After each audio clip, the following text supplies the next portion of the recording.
Parang ngayon lang ako nakakita ng sitaw na kulay black yung buto. Hello po mga auntie, ohayo po sa inyong lahat. Bali, nagtatanim nga po pala ako ng mani. Dito sa kabila, nakapagtanim na po ako ng mani at saka ng edamame. Dito na lang sa gitna, hindi pa ako nakapagtanim, kaya eto, magtatanim tayo ng mani. Yung isang ganito pala, nasa 20 peraso lang yung laman. Tatakpan na natin. Saktong-sakto umaambon ngayon mga auntie, hindi na natin kailangan magdilig.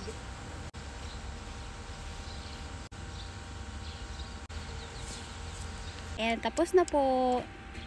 Pagkatapos ko po magtanim ng mani, magtatanim naman ako ng sitaw.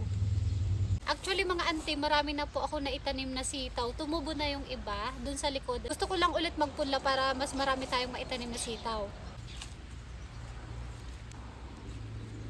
Alam nyo mga auntie, ang dami kong mga buto ng sitaw, kaso nga lang nawala. Kaya eto, bumili ako ng panibago.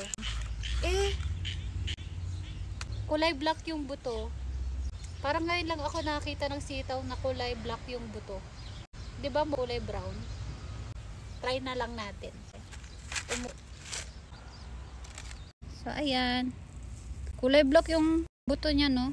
Tignan na lang natin kapag mag-harvest na tayo. Ayan, chill lang.